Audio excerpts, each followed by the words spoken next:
we can begin here. Perfect. Good afternoon, everybody. It is Wednesday, March 8th. Sorry, I believe we missed last week, but we are on this week. Today should be a relatively quick Wednesday. I'm going to go through a few things on our schedule here. One of them is just a touch up on some of the latest and greatest things that we're working on. Want to provide some updates on things that we've released and things that are about to be released.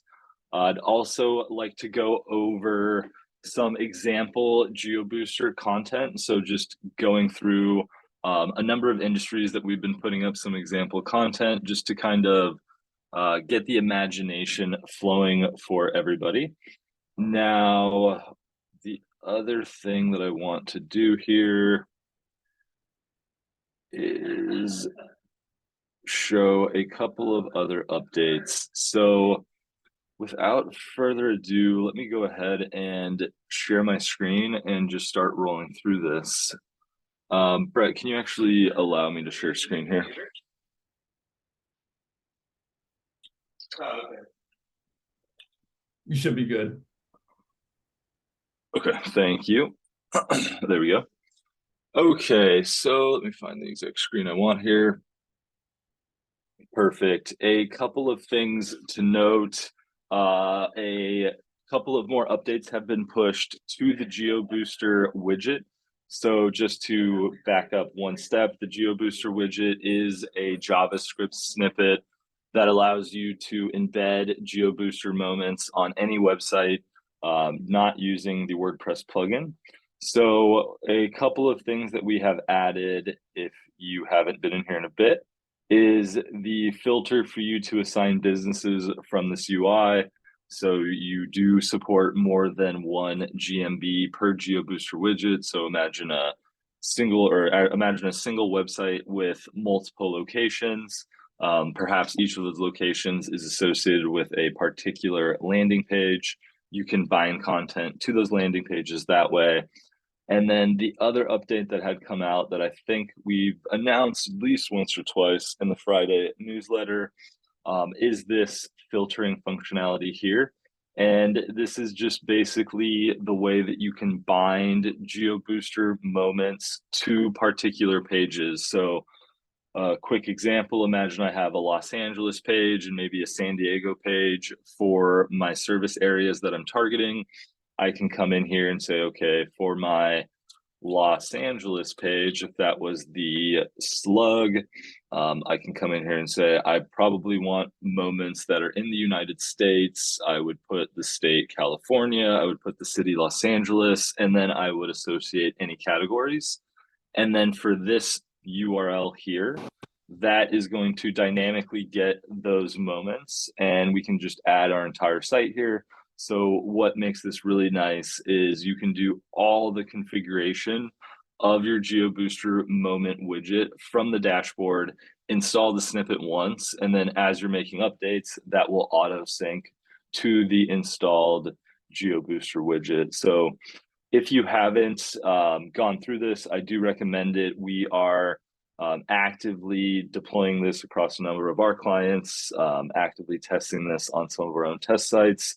So highly recommend hopping in, watching some of the last videos that I've recorded that kind of dug deeper into GeoBooster. Today, I'm going to go much more high level in terms of how to use it and what types of content to create versus the technical implementation of installing it. So do recommend popping in there. Another thing, this is a very large feature. We have done tons of work in terms of putting in all of the infrastructure and kind of the pipes, if you will, between our audit system, which is pulling the data from a ton of different GMBs, and our platform/UI. So we have, this is still, it's not even beta, this is still hidden, but I just wanted to pop in here.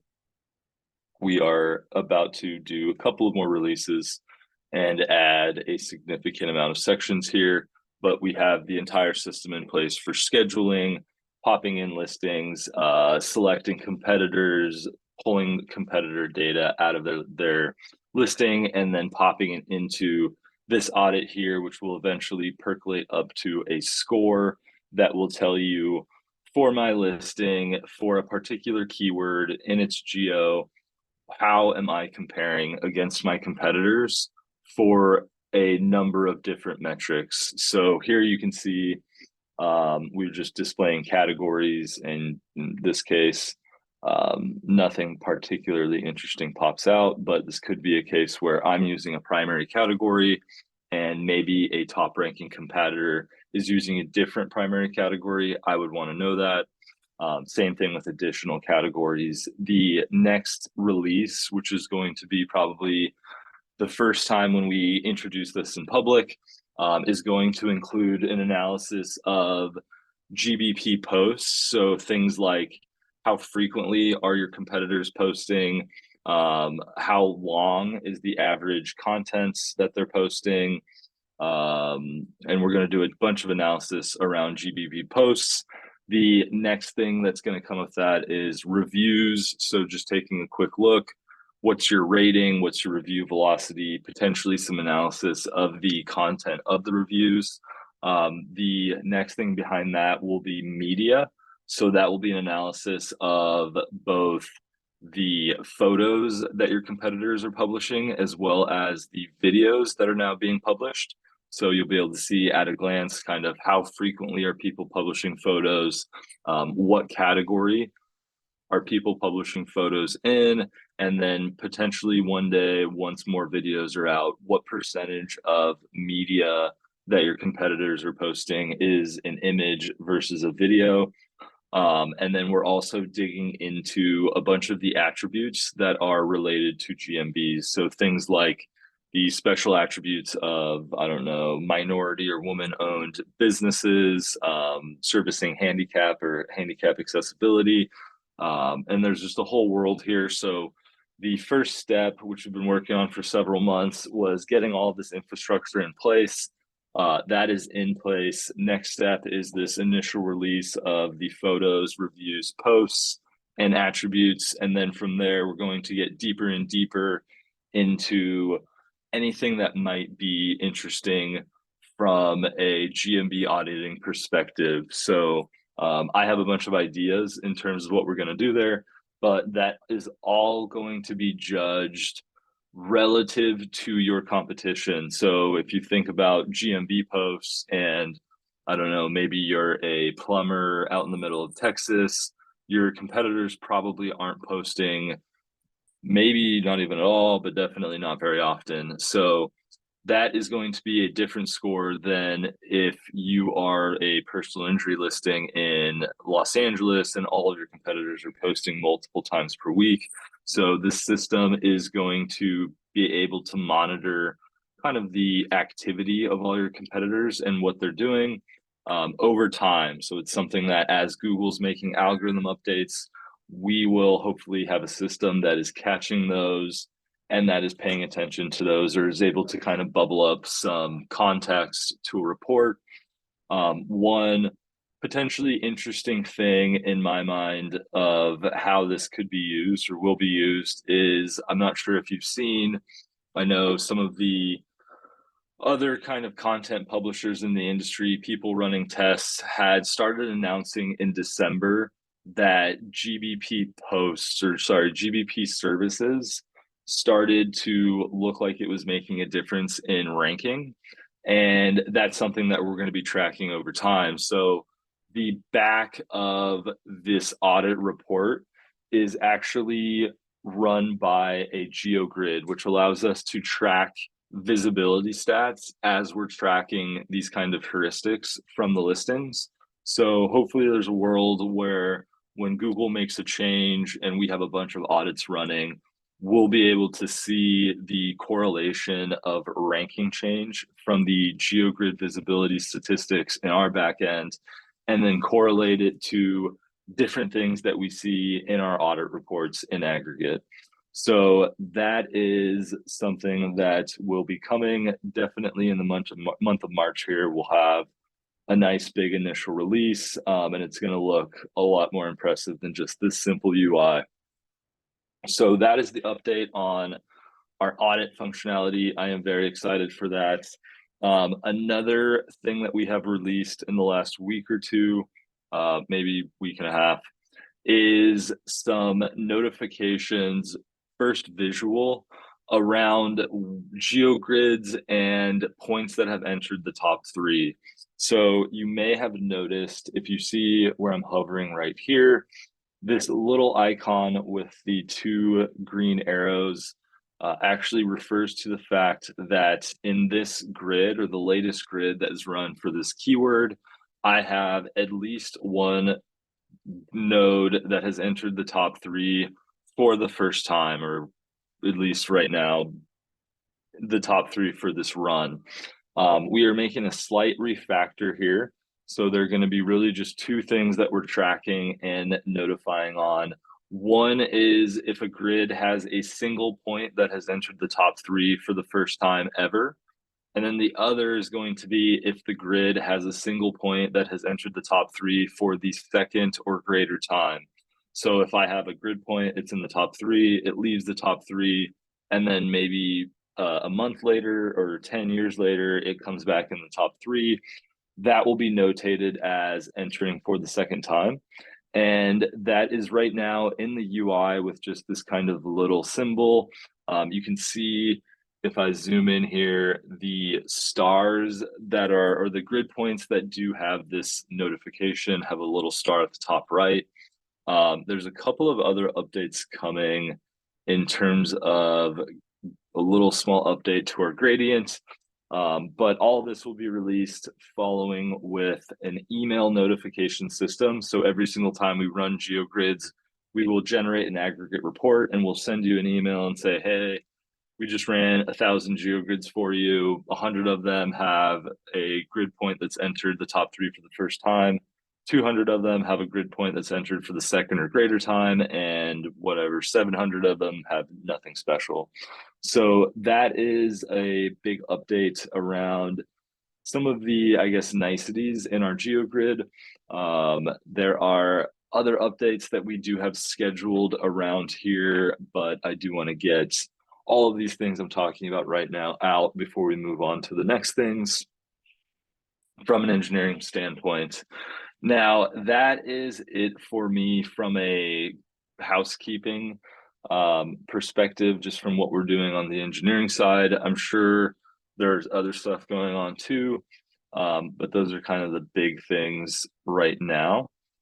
Now, the thing that I do want to go over today is starting to produce some content around how GeoBooster can be used and just giving some industry ideas. So to give you the quick elevator pitch, GeoBooster is a mobile app that any small business can put in the hands of their employees, and they can create content while they're on the go. Maybe they're taking before and after pictures, maybe they're taking pictures of new equipment on the job. Whatever it is, that can be published directly from their phones through local Viking or local brand manager out to their GBP posts, or out to GBP posts, out to websites, WordPress or otherwise, and then also publishing out to their social channels via Zapier or Pabbly.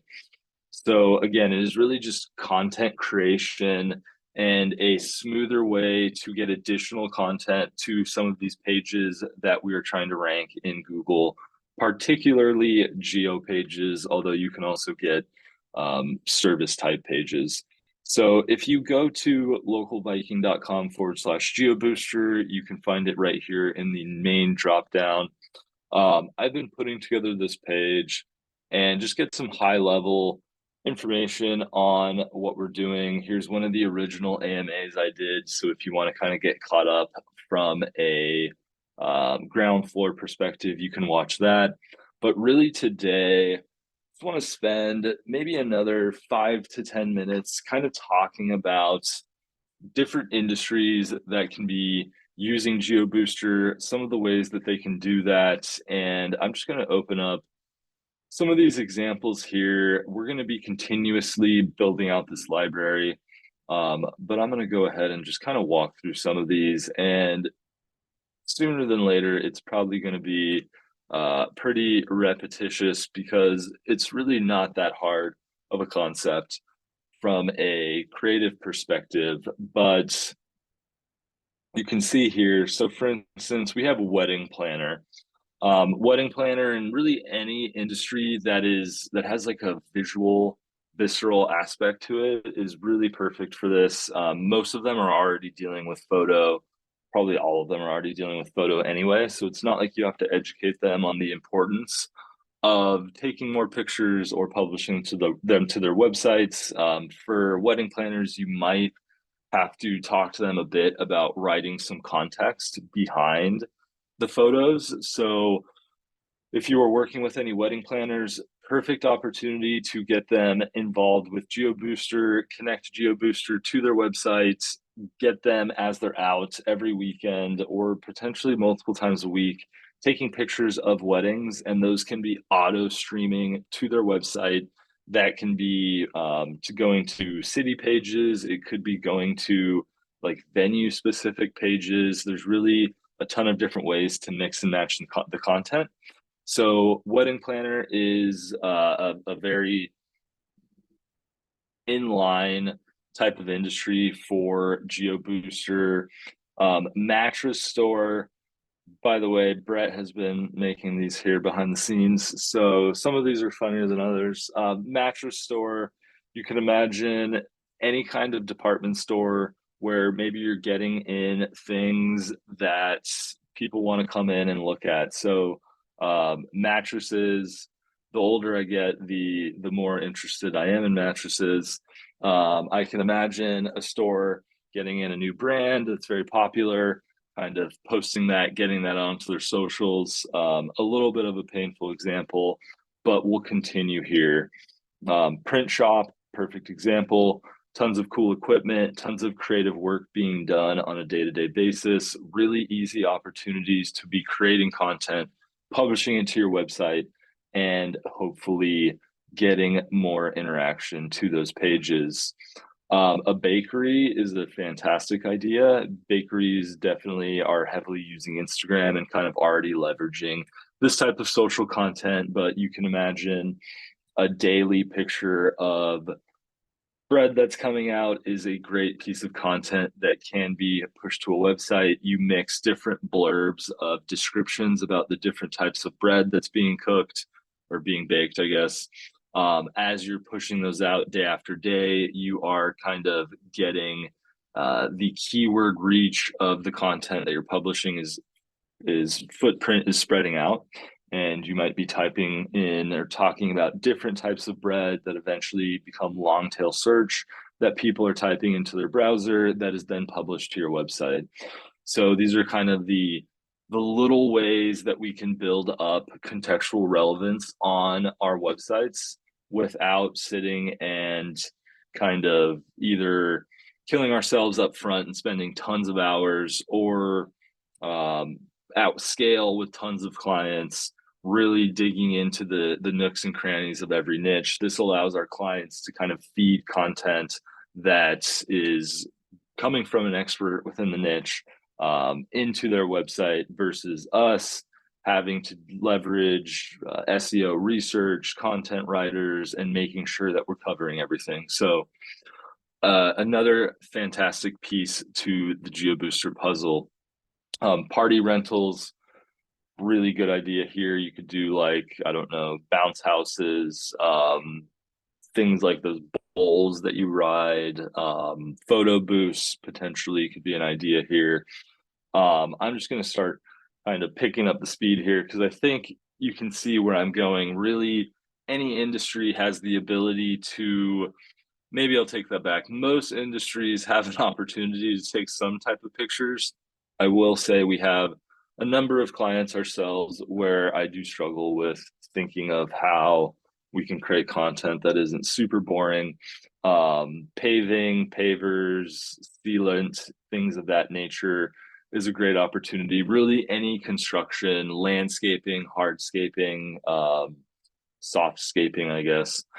Anything where you kind of have an opportunity for a before and after picture, that's a great opportunity to not only get SEO valuable content, but also conversion valuable content where potential customers are coming to your socials, they're coming to your website, they're looking for reviews, they're looking for evidence of your past work, they're looking for the fact that you're going to do a good job. And all of this kind of helps just continuously push out content that does say that. So dermatology, plastic surgery, dentistry, things like that. Now, obviously, you need to get clearance from patients to be able to post pictures of them. Seems to be not an issue for a bunch of entities in that space. Before and after pictures of nose jobs and things are very common. All of these kind of things, beauticians, locksmiths is a great one, before and after people getting into their homes, sealant or coating. Doggy daycares is a fantastic one. Anybody who loves dogs like myself, every day I'm sure you have workers there that are taking care of the dogs that have their phones that can easily snap a picture, have those go up. Maybe they're talking about the type of breed of dog that they just snapped a picture of. Now that gets pushed to their website. 2 months later, somebody's like, hey, is there a Pomeranian doggy daycare around me? Pomeranian doggy daycare's on the website. And now we have just showed up for an extra search. So like these are the kind of day-to-day ways that this publishing of content can help increase our footprint online. Maid service, this is a good one. Definitely want to get clearance from customers to be able to post pictures of their house, but you can imagine maid services is a great before and after experience.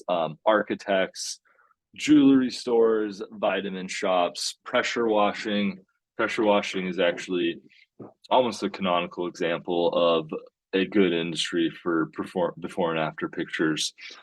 Plastic surgery, tow trucks, car dent repair, tour guides, boat tours is another one that's going to be coming up somewhere we have. So really, at the end of the day, most industries can benefit from this, and it allows us to be just kind of continuously creating content or having our clients aid in the continuous creation of content so that we can maybe focus on more pillar pieces of content, more resource level pieces of content, things that are going to be, I don't know, several thousand words or at least 1,000+ words, researched, well done, targeting our higher level keywords. So that is it for me today in terms of taking us through industry examples. I will sit around for a second here. If anybody has any questions in terms of